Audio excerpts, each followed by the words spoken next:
Hi, I'm Tom Gray with Call Makers News. This video tutorial is about how to make an acrylic duck call barrel. First of all, I want to go through some of the equipment that we're using for this demonstration. First of all, we have the Jet 10x14 variable speed mini lathe. I'm going to have the speed setting tonight set at 2000 RPMs. We also have a number 2 headstock alignment tool, of which I bought at Packard Woodworks. I haven't seen a lot of people use these. They seem to work best for me in my turnings. I also have a Sorby brand 1/2-inch round nose scraper. That's my favorite of all of them. It allows me to be able to maneuver it around the outside of the acrylic blank with a lot of ease. I'm also going to be using Sorby 1/2-inch skew chisel. This will allow me, you'll see me using it most where I want to level up the tenon where the band is going to fit. I'm also going to be using an 1/8-inch Sorby parting tool. The parting tool will be used to cut the groove for the lanyard where it goes.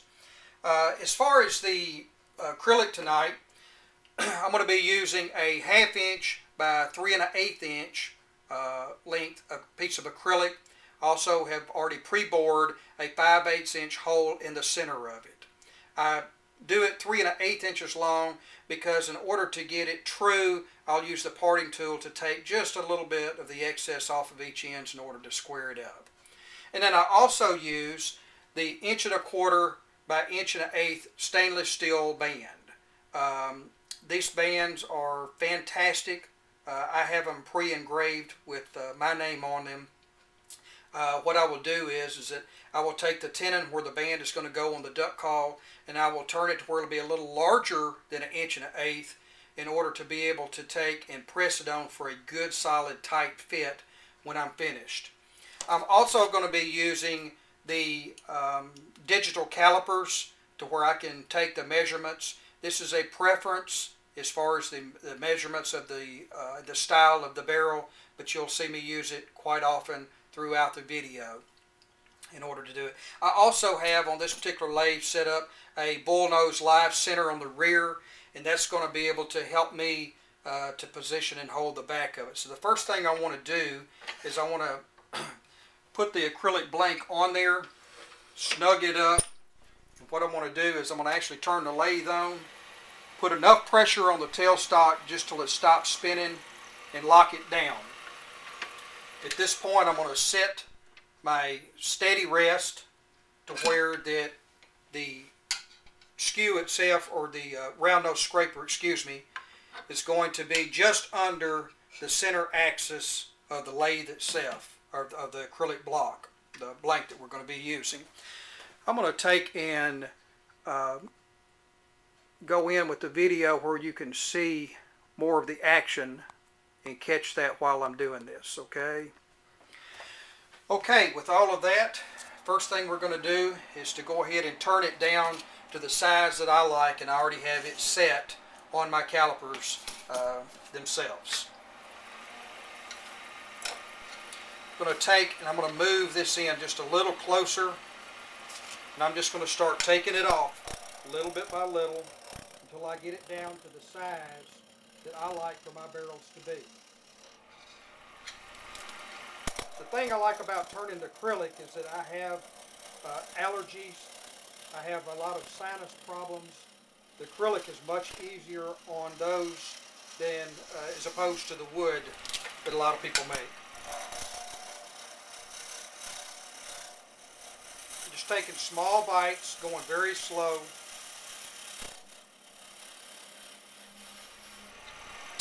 I'll do a little bit and then I'll check it and see if I've got it just about where I want it to be.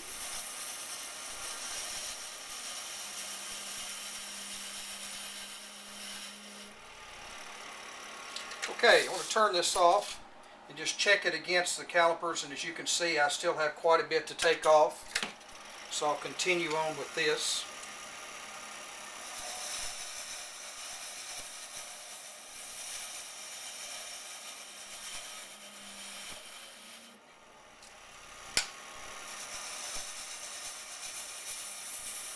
We're not looking for total perfection at this moment. All we're looking to do is to get it cut down to the predetermined size of the thickest point of the duck call barrel. You'll notice I stopped several times. It's much easier to take it off than it is to put it back. Actually, putting it back is impossible. So,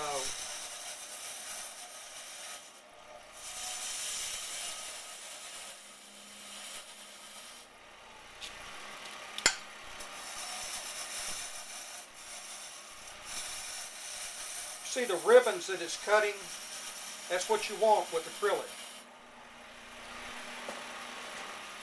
You want it to make those nice ribbons just like that. I'm getting real close on part of it here. So I'm going to start evening this up. In other words, making it just fairly straight.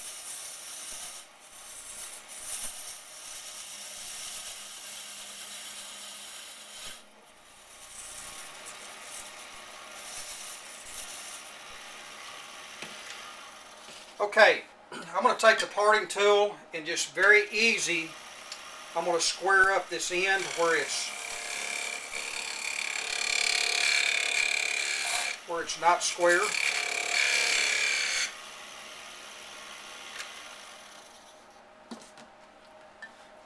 Now, I'm going to take the band itself and measure the width of it.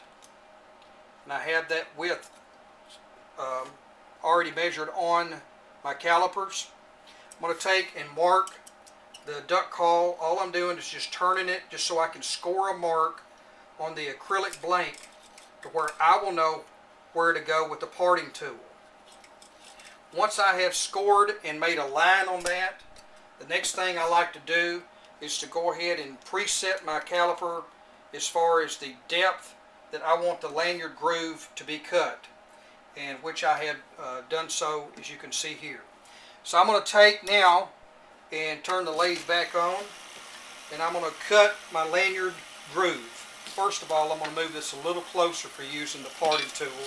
Maybe raise it up just a little bit.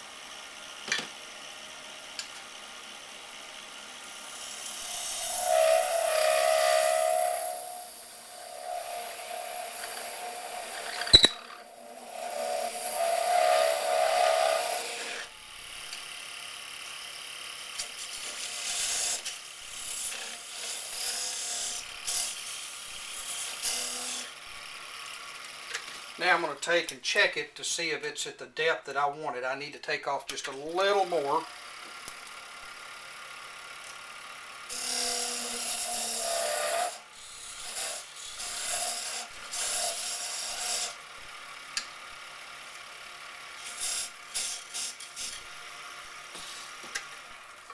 We'll check it again. We're getting real close. Take just a little more out. I like my lanyard grooves to be a little deep, deeper than a lot, for people that use them.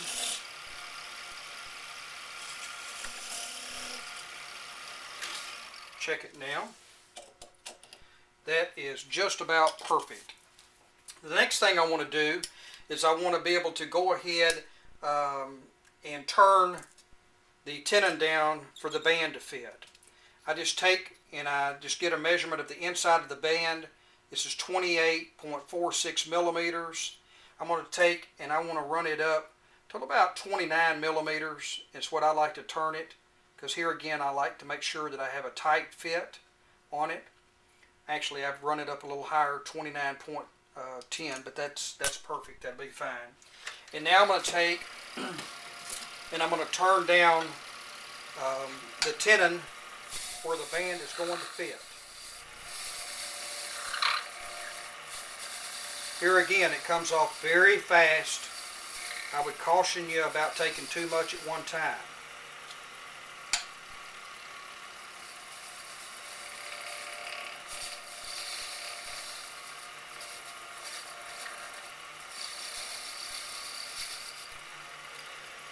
We're not there yet, but I just want to see how far off we are.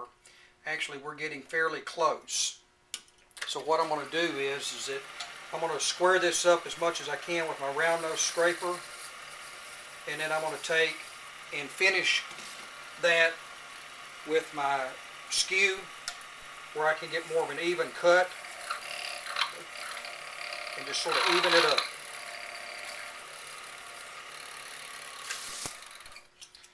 Take it, check it now. As you can see, it's getting really close. I'll take off just a little more.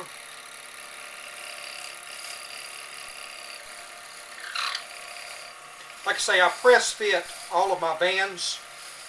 I also add just a little bit of epoxy to them. But I like having it to where it's tight fit. And this works just perfect to where I had it set. Next thing I'm going to do is go ahead and start shaping the actual acrylic itself. And you'll see me go from the lanyard groove to take that shape all the way down to the mouthpiece. Here again, preference, different people have different preferences for the sizes. There's lots of different ways that this can be done. This just seems to be a method that works very well for me. I'll take and move that back just a little bit and start taking off. You'll notice that my bull nose center on the tailstock needs to be tightened up.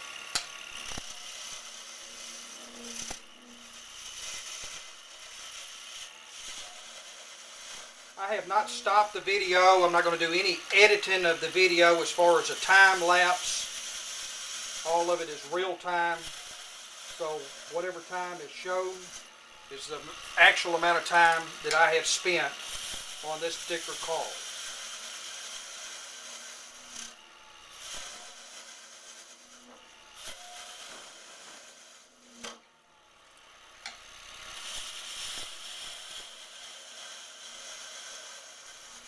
Another thing that I do on my calls, just as a decorative piece, I always like to put just a little shoulder on it, which that's about it right there. That's all I'm going to do. Maybe just a little more on the width of it. Just like I say, nothing more than just cosmetic for the call. And now we're going to start going through the shaping process.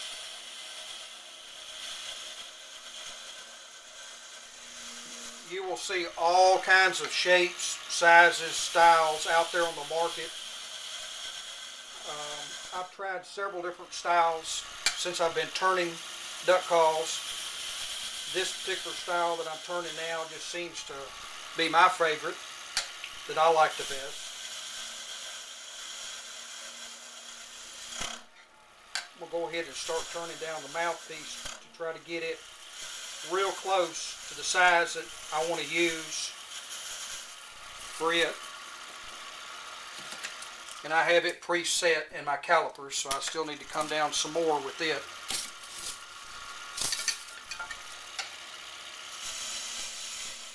Again, I encourage you just to take small bites. I also encourage you to be wearing some sort of safety glasses, something for eye protection. Every now and then I have had acrylic to chip, and you want to make sure that your eyes are protected in the event that that happens, especially while you're learning to turn it. If you take too big a bite, it's not as bad with the scraper that I'm using, the round nose scraper, especially when it's kept sharp. Problems that people tend to have is when they're not paying attention and their tool nicks the end of it or the size of it. That's when it happens more so than ever. Now I'm going to take, since this is not squared up on the end, I want to take this and begin to start squaring this up just a little bit.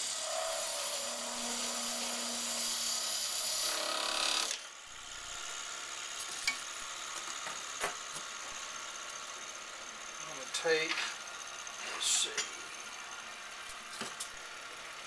get my tools situated here. Now I'll finish that in just a second. Now I'm going to go back to just the shape to get the shape and design that I like the best.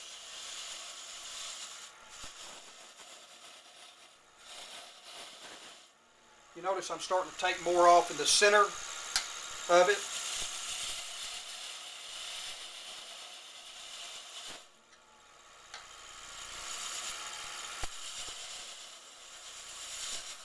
You're going to have the ribbons to come up from the acrylic. That's a sure sign that your cut is going very smooth, just as planned, just the way it's supposed to.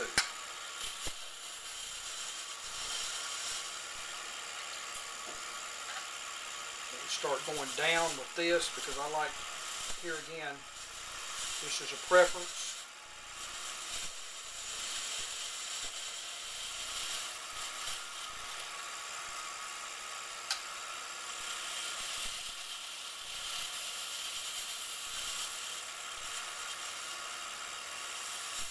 Alright, we are getting very close to being through.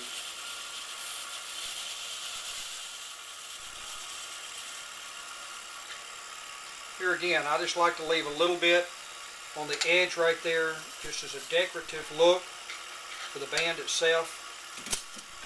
I even like to use the end very carefully of the skew in order to make sure that I get it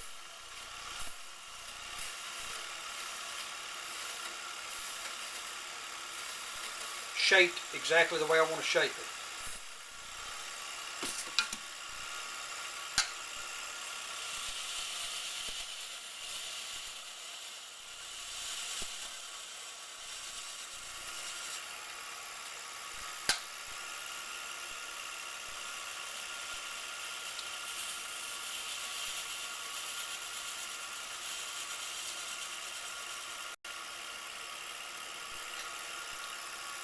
Okay, take just a little bit more off this area.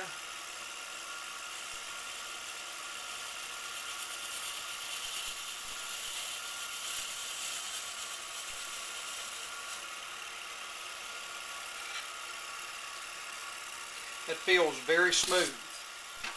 Next thing I'm going to do is that I want to take the parting tool and completely square up the end of the blank that I was working on before.